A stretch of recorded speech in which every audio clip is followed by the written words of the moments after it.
Friends आ गई हूँ यहाँ पे ठाकुर जी के भोग के लिए अमरूद तोड़ने। यहाँ पे 2 अमरूद एक साथ आए हुए थे, तो मम्मी ने बोला था ना कि 2 अमरूद जब एक साथ आए रहते हैं तो उसको ठाकुर जी को भोग लगाना बहुत बहुत शुभ होता है।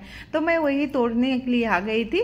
और थोड़ा सा ना इसका जो मतलब अभी डंठल है ये बहुत ज़्यादा मजबूत है, मैंने इसे तेजी से खींचा तब जाके ये टूटा हुआ था।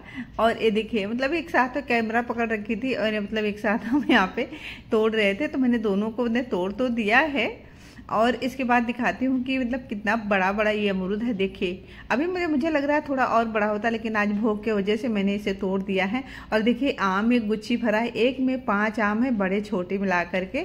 और अरबी के पत्ते भी हमारे यहाँ बहुत अच्छे आए हैं। अभी इसे हमें 15-20 दिन ही हुआ है लगाए, लेकिन पत्ते बहुत ही बढ़िया आ गए हैं। बनाएंगे तो आप रेसिपी ज़रूर शेयर करेंगे। और हमारे यहाँ ये सरपुतिया बोलते हैं, ये भी आ गया। और सेम फली मैंने लगा रखी है, इसका भी बहुत अच्छा ग्रो कर रहा है। लेकिन अभी आगे चल के पता नहीं इसमें मतलब फल आएगा या नहीं आएगा, वो तो बात की बात है। लेकिन इसमें मैं लगाऊंगी रस्सी, ताकि इस रस्सी पे ये आ जाएगा। ऐसे इसको दिक्कत हो रही, जैसे हवा चलता है ना तो दीवार पे है तो दीवार से गिर जाता है तो एक साथ हो जाता है। तो इसको मतलब कहीं ना कहीं जैसे हमें किसी चीज़ के लिए प्रॉब्लम होती है, पौधों को कुछ ऐसा ही है। और ये दिखा रही हूँ ना, ये कांकर बोलते हैं हमारे यहाँ, मैंने गाँव में ही देखा था इसे, यहाँ पे आके गोरखपुर में तो कभी ना देखा। तो ये कांकर एक अपने आप ही उग गया था, तो मैंने ये फर गया था, इसमें आ गया है। आप सब तो फ्रेंड्स सब आ गए नीचे। और जन्माष्टमी की आप सभी को ढेर सारी शुभकामनाएं। जन्माष्टमी का बहुत सारी मंगल हो आप सबके जीवन में। और आज कुछ रेसिपी बनाने वाली हूँ जो ठाकुर जी को भोग लगाने वाली हूँ। जैसे कि ठाकुर जी के भोग के लिए कुछ रेसिपी आज बना रही हूँ जो आप लोगों के साथ शेयर कर रही हूँ। तो चलिए बनाना स्टार्ट करते हैं, टाइम नहीं वेस्ट। तो बस यहाँ पे देखिए पहले बनाएंगे मूंगफली की काजू कतली जैसे बनता है। तो मूंगफली कतली बनाने के लिए हमने मूंगफली को पहले भून लिया, इसका छिलका हटा दिया है और इसके बाद इसको हमने नाप कर लेना। तो यहाँ पे 2 कप हमने लिया मूंगफली, ठीक है। भुना हुआ मूंगफली अच्छे से हमने भुना था, लो फ्लेम पे इसे भुनना है। वीडियो लंबा हो जाता था इसलिए मैंने दिखाया नहीं, ठीक है। और इसके बाद जो इसे छान लेंगे। मूंगफली को भुनना बहुत ज़्यादा इंपॉर्टेंट होता है, बिल्कुल लो फ्लेम पे भुनिए ताकि उसका छिलका हटे, जले नहीं, ठीक है। इस तरह से आप मूंगफली भून के ठंडा करके और इसका छिलका हटा लीजिएगा। बारीक हमने पीस के छान लिया है। तो कढ़ाई में हम डाल देंगे 1 कप चीनी और आधा कप पानी डालेंगे। इसे बस चाशनी ही बनाना है, बस घुल जाने तक ही पकाना है, ठीक है। तो ध्यान रखिएगा 2 कप मूंगफली, 1 कप चीनी, आधा कप पानी डाल के हमें इसे पकाना है, ठीक है। मतलब चाशनी नहीं बनाएंगे। थोड़ी सी इलायची का पाउडर ऐड कर रही हूँ यहाँ पे, आपको पसंद है तो डाल दीजिए, वरना पूरी तरह से स्किप कर दीजिए। और यहाँ पे हम अब डाल देंगे, जैसे चीनी घुल जाए तब हम डाल देंगे मूंगफली का पाउडर। अब कंटिन्यू चलाते हुए हम इसे पकाएंगे। और एक और चीज़ बताती हूँ फ्रेंड्स, आप लोगों को बहुत ही काम की चीज़ है। अगर आप कुकिंग करते हो या फिर मिठाइयाँ वगैरह बनाने का आपको शौक है ना, तो एक नॉनस्टिक कढ़ाई ज़रूर ले लो। क्योंकि थोड़ा समझती हूँ कि दिक्कत होता है, महंगी है, बट बहुत ही आराम हो जाएगा, आपको ज़रूर ले लीजिएगा। हमने इसे 5 से 7 मिनट तक पकाया था। और जब तक इसे पकाना है ना, जब तक ये हाथ में नहीं चिपके, जब हाथ में ना चिपके ना, तब समझ लिए बर्फी सेट होने के लिए जो है रेडी हो गया है। हमने पहले ही उतार दिया था गैस से इसे नीचे। अब इसे फैला के हम अच्छे से ठंडा कर लेंगे, ठीक है। अब यहाँ बटर पेपर पे डाल के अच्छे से हम मसलेंगे इसे। तो मसल के जब हल्का सा ठंडा हो जाए तो आप इस तरह चॉपिंग बोर्ड लीजिए और इसके ऊपर रख के और आप इस तरह से मसलते हुए अब हम थोड़ा सा बेलन की सहायता से इसे पतला करेंगे। हल्का सा ये चिपक रहा था बोर्ड में, तो मैंने इस पे लगा दिया था ये पॉलिथीन। इसके सहायता से करो ना तो बिल्कुल भी नहीं चिपकता है। और ये बर्फी इतने अच्छे है ना कि 10 मिनट में ही कट कर लो तो कोई दिक्कत नहीं होती है, आराम से ये कट हो जाती है। बहुत जल्दी तो 5 मिनट फ्रिज में रख दो, बस हो जाता है। मेरे पास कुछ चांदी का वर्क थे, मैं यहाँ पे लगा रही हूँ। अगर आपके पास है तो लगा दो, नहीं है तो पूरी तरह से स्किप कर दो, इससे कुछ नहीं होगा। तो इससे ये होगा ना फ्रेंड्स कि बहुत ही बढ़िया जो है मार्केट में जो महंगी मिठाइयाँ मिलती हैं वो बन के तैयार हो जाती है। अच्छा हाँ, एक चीज़ और बताऊँ, ये किसी काजू कतली से बिल्कुल भी नहीं कम है, बहुत ही स्वादिष्ट बनती है मूंगफली कतली। कभी आप इसे एक बार ज़रूर ट्राई करिएगा। तो मैं बना रही हूँ जन्माष्टमी पे, तो भोग के लिए कोई ऐसा न मतलब जो फलहार में खाया जाए ऐसी ही चीज़ें बना रही हूँ। तो यहाँ पे देखिए बिल्कुल बहुत ही सॉफ्ट बना हुआ है, अच्छा बना हुआ। तोड़ रही हूँ तो बिल्कुल काजू कतली की तरह ही ये टूट रहा है, तो आप देख सकते हो। देखने में बिल्कुल, और हमने इसे कट किस किया, स्केल की मदद से हमने कट किया तो बिल्कुल एक साइज का और अच्छे कट हुए हैं। तो आप इस तरह से कट कर सकते हो, ठीक है। चलिए इसकी प्लेटिंग कर देते हैं प्यारी सी। बिना प्लेटिंग किए बिल्कुल भी अच्छा नहीं लगता है कोई रेसिपी। तो यहाँ पे हमने प्लेटिंग करके इसकी मुंह दिखाई जो होता है वो कर देती हूँ। और हमने इस तरह से 2 तरीके की बर्फी को सेट किया है। दोनों में से आपको जो पसंद है उस तरह से आप इसे प्लेटिंग कर सकते हो। तो चलिए सारी बर्फी को हमने कट कर लिया, लेकिन ठाकुर जी के भोग के लिए मैं अलग से सारी तैयारियां कर रही हूँ। तो बर्फी को साइड में रखूंगी। इसके साथ साथ हमें किचन की बाहर साफ सफाई करनी पड़ती है। तो चलिए करते हैं अभी पहले हम किचन की सफाई। उससे पहले दिखा दूं आपको बर्फी।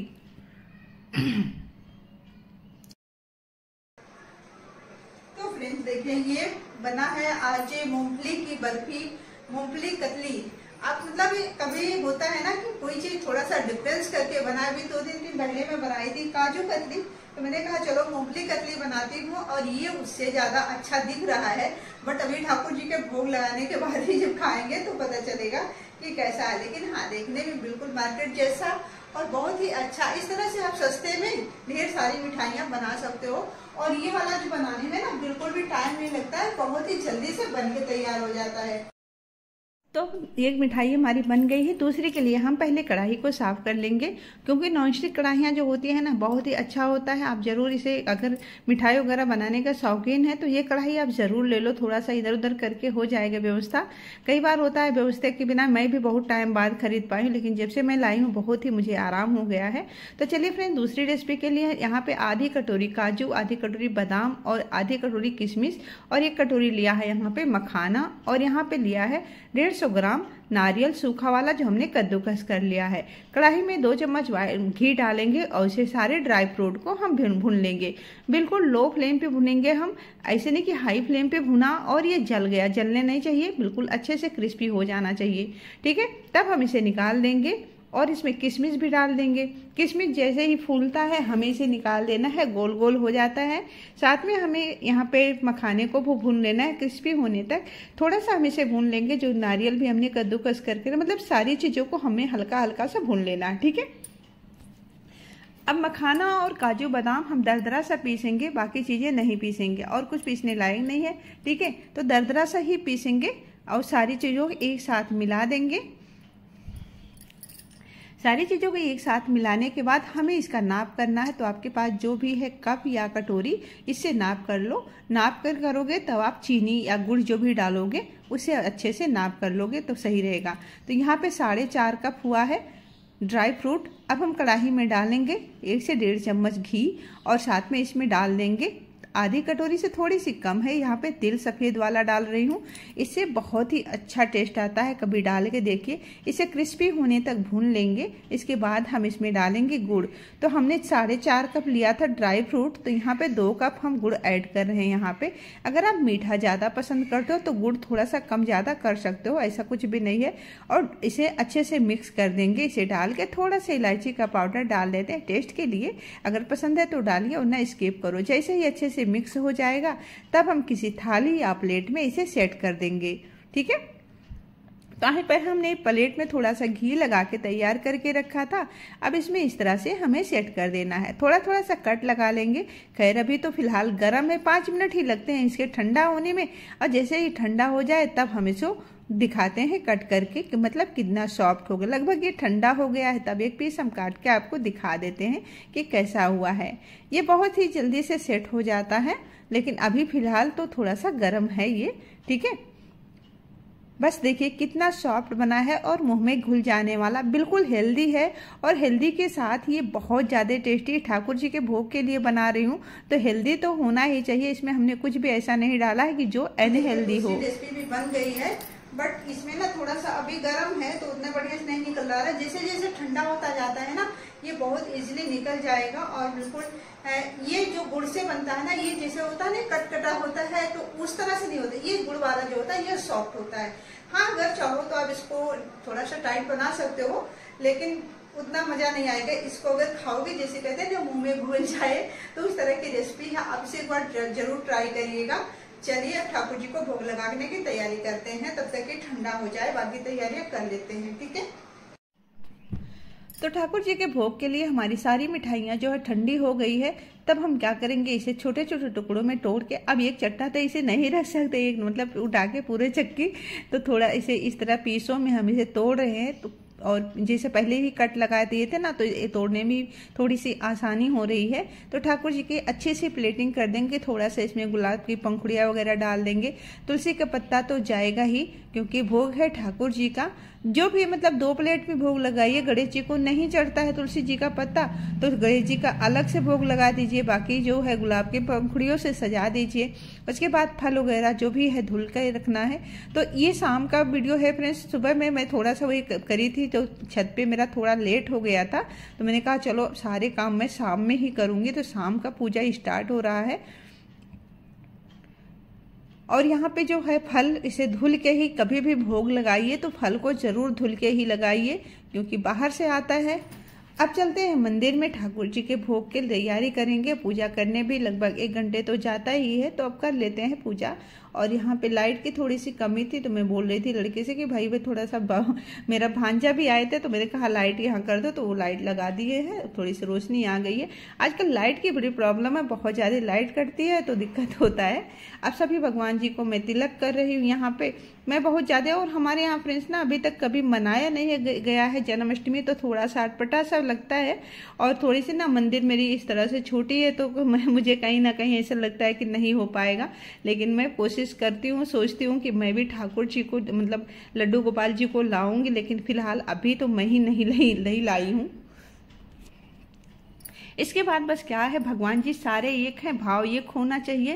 कहते हैं ना कि मतलब दिशाएं अनेक हैं, मतलब रास्ते अनेक हैं, मंजिल सबके एक हैं। तो सारे भगवान हमारे जो हैं एक हैं, ब्रह्मा विष्णु महेश ठाकुर जी सब एक हैं। किसके भाव से आप, किस भाव से आप पूजा करते हो, ये आपके ऊपर निर्भर करता है। लेकिन मेरा तो भाव इसी में है, जो मैं करती हूँ कंटिन्यू।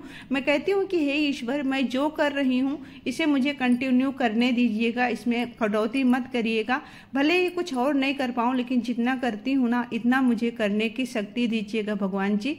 और थोड़ा सा और भाव बनाने की आगे मतलब थोड़ी शक्ति दीजिएगा, और ही ज़्यादा ज्ञान दीजिए, ताकि मैं इस चीज़ों को इस्तेमाल कर सकूँ। वैसे तो मैं बहुत ज़्यादा अज्ञानी हूँ, मुझे बहुत ज़्यादा ज्ञानवान नहीं है, बट ये है कि हाँ, जो आता है वो बहुत ही दिल से करती हूँ, अच्छे से करती हूँ।